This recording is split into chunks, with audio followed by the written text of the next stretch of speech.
बिस्मिल्लाहिर्रहमानिर्रहीम। अजीजान मन, आपको आपके भाई आदिल राजा का सलाम पहुंचे। मैं बैक वक्त आपको TikTok, Twitter, X, Odysee, Rumble, LinkedIn, Facebook और Instagram, welcome Instagram friends. Instagram आप सबको मतलब 1 2 3 4 5 6 7 8 प्लेटफॉर्म्स पे, मासवाए the most censored platform on internet, YouTube के अलावा मैं आपको तमाम तरफ प्लेटफॉर्म्स के ऊपर खुश आमदीद कहता हूँ। अजीजान मन, मैं बहुत खुश हूँ आज। आप कहेंगे कि क्यों खुश हो? पाकिस्तान की माँ बहन एक कर दी है बब्बू भट्ट ने और आसम साइको मुनीर ने और अनी बनी ने मिलके। लेकिन मैं क्यों खुश हूँ? मैं इसलिए खुश हूँ कि मैंने आपको जो जो बातें बताई थी वो तमाम की तमाम हो गई हैं। जो दरमियान में आखिरी भी जो लोग बैठे थे ना, मुनाफकत के मफामत के नाम पे मुनाफकत का सबक पढ़ाने वाले, उन सब को पता, वो सब के सब जो है उनके उनके मुंह के अंदर जो है उनको उनको मुंह की खानी पड़ी है। उनको नजर आ गया है कि जनाब नहीं है जैसी। अभी भी बाज नहीं आ रहे कुछ लोग, तो कहते हैं नहीं हम ये कर देंगे, हम लोटे लगा के जीत जाएंगे। कहानी ये है कि आपने जहां पे एहतजाज करना था वहां पे आपने कहा जी हमने मुफाहमत करनी है। अभी भी आप बाज नहीं आ रहे। अभी अब कह रहे हैं कि हमारे पास दो पार्टियां हैं, एक खैबर पख्तूनख्वा में, पंजाब में हम मिल जाएंगे, ये कर लेंगे वो कर लेंगे। अगलों ने आपसे नेक्स्ट लेवल का भी प्लान करके उन्होंने भी रखा हुआ है, वो भी आपको जो है घुमाने फिराने के अंदर मास्टर है। अगर आप एक दफा भी ऐलान कर देते, जो इस वक्त इमरान खान ने आज कह दिया जनाब के मेरे से मशरा ही नहीं किया गया पीटीआई के टिकटों का सिरे से, तो फिर ये किसने टिकट दिए थे? बाकी सारे। ये जो स्ट्रेटेजी चल रही है वकीलों की, गुल्ली डंडा जो खेल रहे हैं। अब मैं आपको दो राय बताता हूँ, एक तो मेरी जाती राय और मेरी अपनी जो टीम है उसकी राय ये है कि बहुत अच्छा किया है, आखिरी लेवल तक आप गए हो, अदालतों के अंदर आप खेले हो, दिफा किया है। हकीकत नंगे होके जो है ना, काजी फराड ईसा भी नंगा होके आ गया, और काजी फराड ईसा के अपने जो सपोर्टर्स थे वो भी खुल के कह रहे हैं कि काजी नंगा है। असल लेकिन निशाना सीधा रखना है। काजी का जो फैसला है वो नहीं ग्रेड का फौजी अफसर लिखवा रहा था। ये काम पीछे बैठ के फौजी अफसर कर रहे हैं नदीम अंजुम और आसम मुनीर के कहने के ऊपर। निशाना अल्लाह का वास्ता है सीधा रखें, अपना दिमाग सीधा रखें, ये मेरा गिला है पीटीआई की लीडरशिप से। ओ भाई बात करो, जो असल बदमाश है उनकी बात नहीं करते हो। और जो एवं आगे लगड़ बगड़ उन्होंने आगे लगाए हुए लगड़ बगड़ों के ऊपर तुम लोगों ने निशाना रखा हुआ है। और कहते हो नहीं नहीं जरा हल्का हो जाओ, कोई नहीं, 2 2.5 साल पीटीआई के लीडरशिप, मुझे लीडरशिप के पैगाम आते हैं, 2 2.5 साल तक जो है वो। और इमरान खान ने तो ऐसी कोई बात नहीं की। इमरान खान ने तो कहा था कि ये हम कोई गुलाम है क्या? डराते हैं तो डराओ इनको आगे से, धमकी देते हैं तो तुम भी सुनाओ इनको आगे से। पावर स्पीक्स टू पावर यार। ये आगे से जीए जोरियां नीचे लेटना इनको समझ नहीं आता। आज पीटीआई की लीडरशिप जो है वो पुरअमन एहतजाज की कॉल दे पूरे मुल्क के अंदर 200 जगहों के ऊपर। आप देखो क्या होता है, इनकी सारी फूंक निकलती है नहीं निकलती। 8 फरवरी को इलेक्शन के बाद, वोट डालने के बाद ही कॉल दे दो यार, किस चीज का इंतजार कर रहे हो तुम लोग? लेकिन अगर जहनी तौर के ऊपर तुम हार के बैठ गए हो कि तुम कहते हो कि नहीं जी कोई नहीं फर्क पड़ता, जब तक 4 करोड़ वोटर 8 फरवरी को निकल के वोट डालने के बाद 200 मुकामात के ऊपर पुरअमन धरना, पुरअमन एहतजाज नहीं करेगा, इनको कोई फर्क नहीं पड़ना यार। तुम लोग इनके लिए कुछ भी नहीं हो। ये वो कौम है, ये फौजी जर्नैल वो कौम है, इनके साथ जो फौजी अफसर, जो फौज इनके साथ मिली हुई है, ये वो कौम है, ये वो डैन है जो साथ घर भी नहीं छोड़ती, अपने घर में ही बच्चे खाती है। ये तो अपने घर के अंदर ही हाजिर सर्विस अफसर उनकी बीवियां नहीं छोड़ते, और ये तो रिटायर्ड ऑफिसर्स को नहीं छोड़ते। आज नए अहकामात पिछले पूरे हफ्ते से फुल थ्रॉटल पे चल रहा है कि रिटायर्ड अफसरों के जो व्हाट्सएप ग्रुप भी चला रहे हैं वो भी जीएचक्यू कंट्रोल करेगा अंदर से। इतनी तो इनकी जनी हालत है, ये तो इनकी औकात है, ये तो इनकी जो है यहाँ पे सिचुएशन बनी हुई है। इतने तो ये डरे हुए, इतनी तो इनकी फटी हुई है, तो आप किस चीज से डरते हो यार? निशाना सीधा रखो, अल्लाह का वास्ता है। निशाना सीधा रखे बगैर आप कहीं भी नहीं जाओगे। पीटीआई के जो सर्कस के जोकर बने हुए लीडर इधर उधर टाक टोक हवाई फायरिंग करते फिर रहे हैं, अपना निशाना सीधा क्यों नहीं रखते? कॉल दो जनाब कि जनाब हमें तो पुरअमन एहतजाज करना है, पूरे पाकिस्तान के अंदर करना है, 8 तारीख से शुरू करो वोट डालने के बाद, और उस वक्त तक जब तक जो है वो पीटीआई को उसका हक नहीं मिल जाता और इमरान खान को उसका हक नहीं मिल जाता, ये रेजिस्टेंस तो जारी रखनी पड़ेगी। और कुछ लोग कहते हैं जी हम थक गए हैं, बस बहुत हो गई है, अभी दर्द होता है हमें, हम क्या करें? और 76 साल का कब्जा है, 76 साल का कब्जा छुड़ाने में 76 महीने तो लगेंगे ना लगे बंदो। और 20 महीने गुजर गए हैं, 56 मंथ्स आर रिमेनिंग, और वो तो लगेंगे ना पीछे। अगले स्टेट की पावर इस्तेमाल करें, और इतने बेगैरत फौज के जर्नैल और फौजी अफसर हैं کہ آپ کی پاکستان کی جو بنیادی جو نفرتیں ہیں، فالٹ لائنز ہیں، شیعہ سنی فسادات، ایتھنک بلوچی پٹھان، ان کو استعمال کرتے ہوئے جو ہے ڈیوائڈز کو استعمال کرتے ہوئے سیاسی جوڑ توڑ کر رہے ہیں، پولیٹیکل انجینئرنگ کر رہے ہیں. پنجاب میں بتا رہے ہیں کہ یہ پنجاب کی پارٹی ہے، نواز شریف سیاسی بانج ہے کیا، کھسی ہیں پنجابی کہ وہ جو ہے وہ ببو بٹ جو ہے جو گٹر کے ڈھکن چوری کرنے والا کا ٹبر ہی جو ہے وہ ان کا سیاسی وارث بنے گا. آپ بتاؤ مجھے کمنٹس کے اندر بتاؤ، میں پڑھ کے بتاتا ہوں یار، یہاں پہ لوگوں کو دکھاتا ہوں میں یار کیا باتیں آپ کرتے ہو یار. How come it's possible? It's not possible. ہم ہر مان جائیں اسٹریٹ اوے، جا کے مان جائیں کہ یہ کھسی جو ہے، یہ ہم پنجاب کے اندر جو ہے وہ مرد کے بچے پیدا ہونا ختم ہو گئے ہیں کہ یہ ببو بٹوں جو ہندوستان کے جو ایجنٹ ہیں انہی کو ہم نے لگانا ہے، اور جن کو سپورٹ ندیم انجم کر رہا ہے. معذرت چاہتا ہوں، ندیم انجم تو امریکہ کی سپورٹ کر رہا ہے، پیپل پارٹی کو سپورٹ کر رہا ہے. یہ آصم منیر جو کر رہا ہے، آصم منیر یہ کام جو کر رہا ہے، آصم منیر انڈیا کا ایجنٹ بنا ہوا ہے، اکھنڈ بھارت بنانا چاہتے ہیں بغیرت کے بچے. پاکستان ٹوٹنے کے قریب، میں آپ کو بتاؤں فوجی افسروں سے میری بات چیت ہوئی ہے، انہوں نے کہا ہمیں اپنے خاندان کی فکر ہے، بچوں کی فکر ہے، بیوی بچوں کی فکر ہے، پیاروں کی فکر ہے، نہ اپنی فوج سے وہ محفوظ ہیں. اور ابھی یہ جو ماحول بنا رہے ہیں، سول وار کا ماحول بنا رہے ہیں، الٹا یہ سارے کا سارا ملبہ ہمارے اوپر پڑے گا. نہ ہم اپنے ڈی ایچ اے میں، نہ عسکری میں، نہ کینٹ میں ہم محفوظ رہیں گے. ہم جائیں گے تو کدھر جائیں گے؟ ان کو اللہ کا واسطہ کوئی روکے. یہ خود فوجی رو رہے ہیں اندر بیٹھے ہوئے. کیوں رو رہے ہیں بھائی؟ کیونکہ یہ لوگ جو ہیں، یہ جرنیل جو ہیں، انہوں نے اپنے ذاتی مفادات کے لیے پاکستان کے قومی مفادات کی قربانی 76 سال سے دیتے چلے آئے ہیں، اور اس وقت بھی دے رہے ہیں. اس میں کوئی دو رائے نہیں ہے. پوری قوم کو نشانہ سیدھا رکھنا پڑے گا، اور اس بات سے پوری قوم آگاہ ہے. ان کو قوم کا بچہ بچہ گالی دے رہا ہے، ان کی اتنی زیادہ جو ہے وہ پیک ہے. اپنی فوج کے اندر سے شدید ترین گالیاں دی جا رہی ہیں ان کو فوج کے ریٹائرڈ آفسر آصم منیر، اس کی بیوی ندیم انجم ہنی بنی، ابھی اس کی دونوں بیویاں بچاری وہ خود پتہ نہیں وکٹم ہے یا کیا ہے، اور 6 گرل فرینڈ ہیں. ان کو اتنی جس قسم کی گالیاں مل رہی ہیں، جس طرح کی لان تان ان کو پڑی ہے. یہ کہتے ہیں کہ جی ریٹائرڈ آفسرز کے بھی جو ہے ہم نے واٹس ایپ گروپ کنٹرول کرنے ہیں. پی ایس ڈائریکٹریٹ کے لیٹرز نکلے ہیں کہ جی پی ایس ڈائریکٹریٹ کا لیفٹیننٹ کرنل، نام بھی بتا دوں گا آپ کو، بےچارے پتہ نہیں وہ اس کے آرڈر ہیں یا کیا ہے، lieutenant colonel P S directorate کا، اس کے آرڈر آئے ہوئے ہیں کہ جناب اس کو آرڈر کرو، پی ایس ڈائریکٹریٹ کے لیفٹیننٹ کرنل کو. وہ پی ایس ڈائریکٹریٹ کا لیفٹیننٹ کرنل بتائے گا صاحب کو کہ یہ کس طرح چل رہا ہے، کیا چل رہا ہے. اور جناب لیفٹیننٹ کرنل صاحب جو ہے وہ آرڈر اوبے کریں گے. لیفٹیننٹ کرنل ماجد صاحب جو ہے، جن کا نمبر 915 کے اوپر ختم ہوتا ہے، لیفٹیننٹ کرنل ماجد کو پی ایس ڈائریکٹریٹ کے اندر رپورٹ کی جائے کہ واٹس ایپ گروپ کے اندر وہ بتائے گا کہ کون ممبر جی ایچ کیو کا بیٹھے گا ریٹائرڈ افسروں کے اندر. تو یہ ان کی ذہنیت بتاتا ہے پھٹی پڑی ہے ان کی، کیونکہ قوم جاگ گئی ہے اور اب کے سونے والی نہیں ہے. قرآن کو حلف لے کے میں نے آپ کو کل بتایا جناب کہ جس طرح کا امتیازی سلوک پی ٹی آئی کے ساتھ کیا جا رہا ہے، سب کو پتا ہے یار، کسی پارٹی سے نہیں کیا جا رہا. 1971 کے بعد انہوں نے وہ کسی کے ساتھ بھی سلوک نہیں کیا، اور 1971 میں وہ سلوک انہوں نے عوامی لیگ کے ساتھ کیا تھا تو ملک توڑ دیا تھا، اور اب دوبارہ یہ توڑنا چاہتے ہیں. یہ کہتے نہیں ہم سنبھال لیں گے. کیسے تم سنبھال لو گے یار؟ تمہاری اتنی اوقات سرے سے ہے ہی نہیں کہ تم سنبھال لو. یہ تو لوگ ابھی ذرا تنگ ہیں، وہ آخری لمحے تک دیکھ رہے ہیں. ابھی تک چلو زندہ بھاگنے کے پروگرام نعرے ہر طرف لگ رہے ہیں، لیکن آخر میں جا کے ہونا کیا ہے آپ نے؟ اگر مجھے یہ بتاؤ یار، اکھنڈ بھارت ہی بنانا تھا اگر، تو پھر اتنی قربانیاں دینے کی کیا ضرورت تھی یار؟ 76 سال یہ ڈرامہ کرنے کی کیا ضرورت تھی کہ بھارت ہمارا دشمن ہے، فلانا ہے ڈھینگا ہے تو صحیح، وہاں پہ ہندو میجورٹی ہے تو صحیح. اگر بنگلہ دیش ہی بنانا ہے جہاں پہ جس کی آرمی کا میجر سے اوپر پروموشن جو ہے، میجر ٹو لیفٹیننٹ کرنل نبا پروموشن را کی کلیئرنس کے بغیر نہیں ہوتی، اگر پاکستان آرمی کو یہی چیز بنانا تھا تو پھر پاکستان بنانے کی کیا ضرورت ہے؟ تمہاری ہمیں ضرورت کیا ہے بھائی؟ پھر بابا تم جاؤ کام کرو، اپنا کام کرو. یہ اتنی زیادہ جائیدادیں مال بنا رہے ہو پاکستان کے سر کے اوپر بدماشی کر کے، ہمیں کیا ضرورت ہے؟ قاضی فراڈ عیسیٰ کے پاس جناب کل آئی ایس آئی کے افسروں نے بیٹھ کے، ایک بریگیڈیئر نے آرڈر ڈرافٹ کروایا، اس سے بیٹھ کر اس نے نکالا ہے، اور پورا پاکستان بول رہا ہے، انٹرنیشنل کمیونٹی بول رہی ہے اس کے اوپر.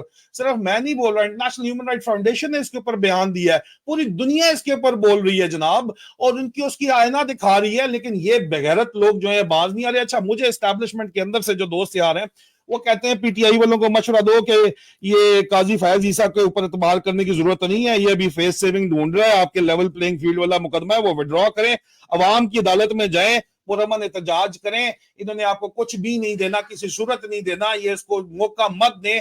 کیونکہ دوسرا پھر یہ کوشش یہ کریں گے کہ میٹھی گولیاں پی ٹی آئی کے اندر سے دینے کی کوشش کر رہے ہیں کہ ہم بڑے 30 مار خان ہیں, ہم آزاد امیدوار لڑیں گے اور بعد میں ہم انج کر لیں گے تو انج کر لیں گے جا کے. لیکن الٹیمیٹلی جو ہے اگر یہ اس کے اوپر راضی نہیں ہوتے نوجوان, 65% پاکستان کا نوجوان راضی نہیں ہوتا, تو اسی پی ٹی آئی کے انہی لوگوں کو استعمال کر کے کورٹ میں جائیں گے اور کہیں گے کہ الیکشن تاخیر کروا دو. ٹھیک ہے, دونوں صورتوں میں آپ الیکشن کراؤ یا نہ کراؤ.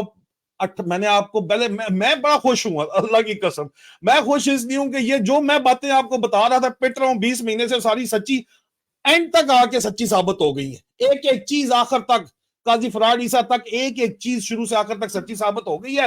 جو درمیان میں جو شودا گیری کرنے کے لیے کچھ لوگ بیٹھے ہوئے تھے, جو درمیان میں مفاہمت کے نام پہ منافقت کا سبق ابھی بھی بیٹھے ہوئے ہیں بے شرمی کے ساتھ, جو بیٹھے ہوئے تھے ان کے منہ پہ پڑی ہیں چپیڑیں, ابھی کچھ بولنے جوگے تو نہیں ہے کم از کم. ٹھیک ہے, تو اب بات یہ ہے کہ یار نشانہ سیدھا رکھو. جو کچھ بھی ہو رہا ہے یہ نہ قاضی فرار عیسیٰ کی وجہ سے ہو رہا ہے, نہ یہ تمام عدلیہ آپ کی کسی ہائی کورٹ کی وجہ سے ہو رہا ہے, نہ یہ پولیس کی وجہ سے ہو رہا ہے, نہ یہ الیکشن کمیشن کی وجہ سے ہو رہا ہے. سر یہ فوج کی وجہ سے, فوجی جرنیلوں کی وجہ سے ہو رہا ہے, یہ جی ایچ کیو کی وجہ سے ہو رہا ہے, یہ عاصم منیر کی وجہ سے ہو رہا ہے, یہ ندیم انجم کی وجہ سے ہو رہا ہے. اللہ کا واسطہ نشانہ سیدھا رکھو یار, حق سچ بات تو کرو نا, اس میں کوئی شک کون سا پیچھے رہ جاتا ہے. اچھا ہاں, ہمیں امید ضرور تھی کہ عدلیہ جو ہے کچھ اپنے آپ اپنا پار چکے گی, لیکن عدلیہ تو ساری کی ساری آپ کی فراڈ بکاؤ مال ہے. آپ کا جج بکا ہوا ہے, آپ کی عدالت بکی ہوئی ہے, آپ کا پولیس افسر کرپٹ ہے. آئی ایس آئی آرمی والے کرتے کیا ہیں, کرپٹ بندے لگا کے کرپشن ان کی استعمال کرتے ہیں. قاضی فیاض عیسیٰ کی رسیدیں ہی نہیں لندن کی پوری, تو قاضی فیاض عیسیٰ نے یہی ڈرامہ کرنا ہے جو کر رہا ہے. اور آپ ان کی بے شرمی کی انتہا دیکھو, میں کہتا ہوں یار بلے ہی بلے ششکے, آپ مطلب آپ ان کے چیک کرو, بے شرمی, بے غیرتی اور بے حسی کی انتہا چیک کرو کہ یہ مزید ججز کے استعفے مانگ رہے ہیں, کیونکہ قاضی فرار عیسیٰ جو ہے وہ اپنی مرضی کے ججز لگانا جاتا ہے. جناب ان ججز کی جگہ جسٹس منیب اختر کو یہ کہتے ہیں جناب کے زبردستی, جس طرح جسٹس اعجاز الحسن کو جس کی بیوی بیمار ہے, کینسر کی مریض ہے, بیٹا اسپیشل چائلڈ ہے, بچہ ایک بچہ بیٹا ہے, بیٹی اسپیشل چائلڈ ہے, جان سے مارنے کی دھمکی بغیرت کتوں نے دے کے اس سے جو ہے ریزگنیشن لیا ہے, اور اب یہ جناب دھمکیاں دے رہے ہیں. اور جسٹس مظاہر نقوی کو بھی جو ہے ان کے بچوں کے ساتھ جو بھی انہوں نے کیا کا پورا ٹبر مار دیں گے. اتنے بڑے یہ بدماش اپنے ملک کے اوپر بدماشی کرنے کے لیے ان کو بٹھایا ہوا ہے, اور ادھر جو ہے کہتے ہیں ہندوستان ہمارا دشمن ہے, ہم غزوہ ہند کریں گے. لیٹے ہوئے دلی کے آگے مودی کے آرڈر کے اوپر, مودی کا بندہ نواز شریف ہمارے سر کے اوپر لگانے کے لیے. آپ مجھے یہ بتاؤ کہ بے شرمی کی انتہا دیکھو کہ قاضی فرار عیسیٰ کہتا ہے کہ جی دلیا میں پوری کنٹرول کر دینا, یہ جج فارغ کرو. اور ابھی اگلے جج جو پریشر کے اوپر ہے وہ جسٹس منیب اختر, جسٹس عائشہ ملک, جسٹس گل حسن اورنگزیب, جسٹس سمن رفت, جسٹس بابر ستار, جسٹس امیر بٹی, ان کو جناب والا, اور ان کے علاوہ جسٹس ابراہیم اور جسٹس کامران حیات, ان کو استعفے دلوانے کے لیے جو ہے فل فریج بدماشی کا نیا راؤنڈ جو ہے وہ I S I internal wing نے شروع کیا ہے. بندے چک کے خود برسٹر گل رحمان کے گھر I S I internal wing نے قبضہ کیا, اور آئی جی اسلام آباد کو دیکھو سپریم کورٹ میں جا کے کہتا ہے یور آنر یہ ہمارا ہی تھانہ تھا, کوسار چاچا جو ہے آئی ایس آئی کا کمپلیکس ہے اسلام آباد کا, بریگیڈیئر فہیم رضا کے بندوں نے ساری بدماشی کی ہے. ان پولیس والوں کو دیکھو, یہ ان کے سارے گناہ اپنے سر لیتے ہیں, کیوں؟ کیونکہ خود کرپٹ ہے نا سالے. لیکن نشانہ سیدھا رکھو, اللہ کے واسطے, خدا کا واسطہ ہے نشانہ سیدھا رکھو. یہ کر کون رہا ہے؟ یہ فوج کر رہی ہے, فوجی افسر کر رہے ہیں, آئی ایس آئی پہ قابض فوجی افسر, اور فوجی افسر جو اپنی بدماشی قائم رکھنا چاہتے ہیں 76 سال سے, یہ وہ سارے کا سارا کام کر رہے ہیں. اس میں کوئی دو رائے نہیں ہے. ندیم انجم کو 2 سال ایکسٹینشن مل گئی ہے, اس بغیرت نے پہلے آرڈروں میں سے ایک آرڈر یہ دیا ہے کہ عادل راجہ کو فزیکلی ڈھونڈو اور اس کا کام فارغ کرو, پار کرو اس کو, اور اس کے علاوہ باقی دنیا ڈھونڈو, اس کو سائبر اٹیک کرو, باقی جو بھی ریزسٹنس ہے ختم کرو ساری کی ساری. یہ 2 سال اس کو ایکسٹینشن ملی ہے, تو یہ اس کے نئے آرڈرز ہیں. لیکن مجھے حکم ازاں لا الہ الا اللہ, میں اس گیم کے اندر مجھے کوئی فرق نہیں پڑتا. مجھے جب تک اللہ نے جان ہے جہان ہے, موت بڑے قریب سے دیکھی ہوئی ہے, کوئی مسئلہ نہیں ہے. جان اور مال دونوں کی قربانی دی ہے اللہ کے حکم سے, تو جب دی ہے سب کچھ دے دی ہے, تو ان بغیرتوں کے آگے پھر دوبارہ جھکنے کا تو کوئی سوال ہی پیدا نہیں ہوتا. لیکن آپ لوگوں کو ہاتھ جوڑ کے میں کہتا ہوں یار, 20 مہینے سے کہہ رہا ہوں, میں بڑا خوش ہوں کہ کوئی شک شبہ اگر تھا, رہ گیا تھا, کوئی کیڑا تھا نا آپ لوگوں کے ذہنوں میں یا کسی اور جگہ کے اوپر, تو وہ اب تک تو مر گیا ہوگا. یار نشانہ سیدھا رکھو, جو بھی کر رہا ہے یہ فوج اور فوجی افسران کر رہے ہیں, پاک فوج کے جرنیل کر رہے ہیں. لیکن having said that, please mind you کہ مجھے جو خبریں آتی ہیں, جو جسٹسز کے نام دے رہا ہوں, یہ بھی اسی فوج کے اندر سے آتی ہیں. और इसी आईएसआई के अंदर से आती हैं। तो इसलिए जमीर लोगों के जिंदा जरूर हैं, लेकिन वो दबे में, क्योंकि वो कहते हैं यार 3% कौम बाहर निकल है, कुछ कर ले, हमने कुछ करने की कोशिश की है। तो जस्टिस मुज़ाहिर नकवी आपके सामने है, लेफ्टिनेंट जनरल सलमान फयाज गनी आपके सामने है, उनके साथ क्या किया, क्यों किया, ये भी तो समझने की जरूरत है। क्योंकि आपने अयूब खान के दौर से इन बेगैरत दलों को आपने अच्छा, लोगों को मेरी लैंग्वेज से बहुत प्रॉब्लम है, इनकी हरकतों से प्रॉब्लम नहीं है। बड़े बड़े बाबा जिन्हें भी ओ यार आदिल राजा बड़ी एक्सट्रीमिस्ट गल करता है, और भाई तो आपको इनकी हरकतों से, इनकी बेगैरती और बेशर्मियों से प्रॉब्लम नहीं है, आदिल राजा की लैंग्वेज से आपको प्रॉब्लम है। आप मुझे बताओ कि जब 76 साल पहले अयूब खान ने, जिसका बेटा, जिसका नवासा या जो है अभी आपने बिठाया हुआ पीटीआई के अंदर, उसने आर्टिकल 199 क्लॉज 13 डाल के आर्मी चीफ, कमांडर चीफ को अनदाता बना दिया था। अभी तो एयरफोर्स वाले बीबीसी खाते के अंदर करप्शन के अंदर आ गए। वो किसी भी अफसर को गैर कानूनी ऑर्डर देता है, और अगर वो अफसर नहीं मानता तो उसको वो नौकरी से फारिग कर देता है, जेल में डाल देता है, और वो अफसर ना हाई कोर्ट जा सकता है ना सुप्रीम कोर्ट जा सकता है, क्योंकि कानून में आपने एक बंदे को यह बदमाशी करने की इजाजत दी हुई है। और आज दिन तक पाकिस्तान 76 साल से वही कानून, वही दस्तूर, जो भी फॉर्म रही है यहाँ पे, चाहे एडहॉक, चाहे कानून मुअत्तल हुआ है, ये यहीं पे कानून रहा है हमेशा के तहत। तो ये क्यों है भाई? आपने इसको चेंज करना है ना, आप इसको चेंज कराओगे एक दफा, और एक लेफ्ट 4 स्टार जनरल की जगह 4 कम से कम 4 स्टार जनरल लगाओगे, एक के पास फौज हो, एक के पास स्ट्रेटेजिक प्लान डिवीजन हो, एक के पास आईएसआई हो, मिनिस्टर ऑफ इंटीरियर के बराह रास्त अंडर हो, और फिर प्राइम मिनिस्टर के अंडर हो, और एक के पास सिविल आर्म फोर्सेज हो, चारों की चारें, तब ये मामला यहाँ पे ठीक होना शुरू होंगे।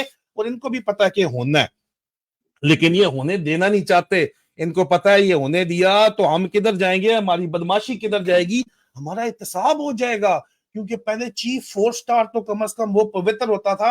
मुशर्रफ को जब से फांसी कब्र के अंदर लगी है तो कहते हैं कि यार ये तो कब्र के अंदर भी हिसाब किताब अगर करेंगे तो हम किधर जाएंगे फिर। लेकिन यार जो भी है, मैं राजी हूं अल्हम्दुलिल्लाह। निशाना सीधा रखो, क्योंकि अब समझ आ गई है कि ये मामलात किस तरफ जा रहे हैं। असल जो रिस्पॉन्सिबल है उसको मोरतुल इस्लाम ठहराओ, और उसी के खिलाफ बात करो, उसी के ऊपर तनकीद करो, और उसी के खिलाफ पुरअमन एहतजाज करो, और उसकी असलियत पूरी दुनिया को दिखाओ, ताकि ये बेगैरत लोग इस काबिल ना रहे कि ये पूरी दुनिया में इन्होंने जायदादें बनाई हुई हैं। तमाम वेस्टर्न कंट्रीज में इनकी जायदादें हैं, इनकी औलादें, इन जर्नैलों की औलादें जो है, और इन तोमी असरों की जो इनके लिए कुत्ते की तरह दुम मिलाते हुए मेजर कर्नल ब्रिगेडियर काम करते हैं, इनकी जायदादें अगर अमेरिका और क्या यूके यूरोप में नहीं है तो दुबई के अंदर इनकी जायदादें हैं। अभी दुबई के अंदर पूरी पूरी बिल्डिंग्स, जिसके 2-2.5 लाख दरम के जो फ्लैट्स हैं, स्टूडियो अपार्टमेंट्स हैं, वो पूरी पूरी बिल्डिंग्स ये फौजी खरीद रहे हैं। कहां से खरीद रहे हैं यार, किस तरह खरीद रहे हैं यार? ये पिछले होटल्स खोल के वहां पे चला रहे हैं। एफसी बलूचिस्तान से निकल के लोग जनरल सलीम नवाज के नीचे जितने बैठे हुए थे, क्यों चला रहे हैं यार? सवाल पूछो। तुम्हारा पैसा उठा के पूरी दुनिया में लगा रहे हैं, ये बदमाशी तुम्हारे ऊपर कर रहे हैं। पाकिस्तान को इन्होंने सिर्फ अपना राजवाड़ा बना के रखा हुआ है, जहां से जिस तरह पहले साम्राज्य कुव्वतें खाती थी, अब ये जर्नैल खा रहे हैं। निशाना सीधा रखो यार। ठीक है, सियासतदान इनके बगल बच्चे मिलकर इनको फैसिलिटेट करें, उनको भी मत छोड़ो, लेकिन सियासतदानों को करने कौन दे रहा है बदमाशी? बात तो सारी ये है। मेन आपका जो एम है वो ये कि इन लोगों को एक्सपोज आपको करना पड़ेगा, बैनुल-अक़वामी सतह के ऊपर भी करना पड़ेगा, डोमेस्टिकली भी करना पड़ेगा, तब ये जाके इंसान के बच्चे किसी तरफ बनेंगे, किसी पासे लगेंगे। अगर आप निशाना सीधा रखेंगे तो, अगर आपने निशाना सीधा नहीं रखना है और आपने यही ड्रामाबाजी इसी तरह चलता रहना है, और आपने कबूतर मान के रहना है कि बिल्ली मुझे नहीं खाएगी, तो बिल्ली तो आपके खाएगी खाएगी है, ये आप भूल जाएंगे बिल्ली आपको नहीं खाएगी। निशाना सीधा रखो, मामलात खुद ब खुद ठीक होंगे। ये जो जोकरबाजी पीटीआई के लीडर कर रहे हैं, इसको बंद करो, पुरअमन एहतजाज की कॉल दो, उसके बाद देखो इनकी औकात ही नहीं रहेगी, कुछ करन जोगे ही नहीं रहेंगे। अल्लाह का शुक्र है कि आप लोगों को एक दफा चंगा वल गेदा लग गया ना, अभी समझ आ रही है, अभी वापस ये यू टर्न नहीं हो सकता। कोई अगला चीफ या कोई जर्नैल आए या नदीम अंजुम आए इस चीफ को फारग करके कि मैं जी ये कर दूंगा वो कर दूंगा, ना जी ना। अब कॉन्स्टिट्यूशनल रिफॉर्म्स के बगैर जो है ये मामला ठीक नहीं हो सकते। और ये मामला अब आखिर में मैं आपको बताता चलूं कि बिगड़े हैं 76 साल के अंदर, 76 साल में बिगड़े हैं, तो 76 महीने कम से कम तो लगेंगे ना यार इसको ठीक होते हुए। हम थक गए हैं, की करिए, हम क्या करें, गुजारा नहीं होता। 76 साल का काम ठीक होने में 76 महीने कम से कम लगेंगे, 20 महीने गुजर गए, पीछे रहते 56। हिम्मत करो, निशाना सीधा रखो, इंशाल्लाह जीत हकीकी आजादी की होगी, जमहूरियत की होगी। हमने एक दफा जो है गलती कर ली, दोबारा उसी सुराग से डसे नहीं जाना है। और इमरान खान को अगर निकालना है और वापस लीडर लगाना है, और अगर हकीकी आजादी लेनी है, और अगर दोबारा जो है वो दोबारा गुलामी में, साम्राज्य कुवतों की गुलामी में, या दोबारा जो है आपने उधर नहीं जाना, हिंदू राज की गुलामी में नहीं जाना, तो फिर आपको आवाज़े हक बुलंद रखनी पड़ेगी। और ये 2024 आपका पूरे का पूरा स्ट्रगल का साल है, क्योंकि 8 फरवरी को क्या होगा, छनकना। लेकिन छनकना बजाने के लिए भी आपको खुद जाना पड़ेगा, वोट डालना पड़ेगा, और उसके बाद अपने वोट की हिफाजत के लिए बाहर रहना पड़ेगा। और ये रेजिस्टेंस आपको जारी रखनी पड़ेगी, हर स्पेयर में इन लोगों को एक्सपोज करना है, लेकिन निशाना सीधा रख के एक्सपोज करना है। ठीक है, ये मेन चीज है, इस बात को आपने भूलना नहीं है। और इंशाल्लाह अल्लाह पाक आपकी मदद करेगा। अगर आप अपने साथ सिंसियर होंगे तो अल्लाह भी आपसे सिंसियर रहेगा। ठीक है, अगर आप अपने साथ सिंसियर नहीं है, जिस तरह हमारे अक्सर औकात पंजाब के बुजुर्ग लोग जो हैं वो अपने साथ सिंसियर नहीं है, अपने बच्चों को भी 2 नंबरी का सबक सिखाते हैं। ओ बच्चे ओ ना करो, देखो आदिल राजा इमरान खान साडे बच्चे खराब कर रहे हैं। बाबियां सारी उम्र हराम जगी इन्नी कीती है कि उन्होंने दिमागा दी चर्बी दिमाग ते चढ़ी, तू अखा ते आ गई है। बावे ने बेशरम बेगैरत ने कि वो हक सच दा सबक उन्होंने औलादा पढ़ दिया ने, उन्होंने कहने ने ना ना ना ना ना ऐ ना करो। लेकिन औलादा नु पता है कि असी किन्ने पानी च खलोते हैं। औलाद को पता है कि यहाँ जिंदाबाद का जो नारा लगाना है, हर किसी ने इंग्लैंड आना है, यहाँ पे यहाँ छितर पड़े आगे से असाइलम वालों को रवांडे भेजने। यूरोप आते हो लोग कहते हैं ये कहां से हमारे सर के ऊपर चढ़े आ गए हैं। अमेरिका वाले चुप के बाहर मारते हैं तुम लोग को, सेकंड थर्ड क्लास सिटीजन रखते हो, इधर आके टैक्सियां चलाते हो, वॉशरूम साफ करते हो। अपने मुल्क में मौका होगा तो क्यों नहीं तुम करोगे। लेकिन मौका पैदा करने के लिए आपको फ्री एंड फेयर इलेक्शन और रियल डेमोक्रेसी चाहिए, जहां पे हकीकी आजादी, हकीकी जमहूरियत है। उस मुल्क में जॉब्स भी है, इन्वेस्टमेंट भी है। ठीक है, लेकिन जिस मुल्क में बदमाशी सिर्फ मखसूस तबका, मखसूस जर्नैल, मखसूस फौजी अफसरों की बदमाशी है, तो उनके बच्चों के तो मौजे ही मौजे हैं। लेकिन बाकी और किसी के लिए कुछ भी नहीं है। वो जिंदा भाग और यूरोप और अमेरिका और कनाडा और सज्जे खब्बे के चक्कर के अंदर ही पड़े रहते हैं, असाइलम ले लें या कुछ कर लें। तो इसलिए अपनी खुदा का वास्ता है, आंखें खोलो, आंखें खोलो, और आंखें खोल के निशाना सीधा करो और चलाओ फिर, और पुरअमन एहतजाज करो। This is what is required. और ये आपको सबक देना बहुत जरूरी है, और लोगों को भी सबक दें। मैं अभी जो है वो इंशाल्लाह अपना काम जो है वो जारी सारी रखूंगा, टिकटॉक के ऊपर शतूंगड़ों के ऊपर लानत भेजते हुए। और 99.99% लोग आप जो है, आप लोगों की मोहब्बतों का बेतहाशा शुक्रिया। इस लाइव स्ट्रीम के ऊपर हजारों की तादाद के अंदर मैं इस वक्त देख रहा हूं, आप लोग 3000 लोग मुझे एट अ टाइम आप लाइव जो देख रहे हो इन 8 डिफरेंट प्लेटफॉर्म्स के ऊपर, आपका बहुत बहुत शुक्रिया। निशाना सीधा रखें, बहुत बहुत शुक्रिया। पाकिस्तान जिंदाबाद। निशाना सीधा होगा तो फिर निशाना जाके बजेगा सही जगह के ऊपर, बुलेट होगा तो कामयाबी भी आपकी होगी। पाकिस्तान जिंदाबाद। टिकटॉक वाले मौजूद रहें जी, बाकियों से इजाजत लेते हैं। फी अमान अल्लाह।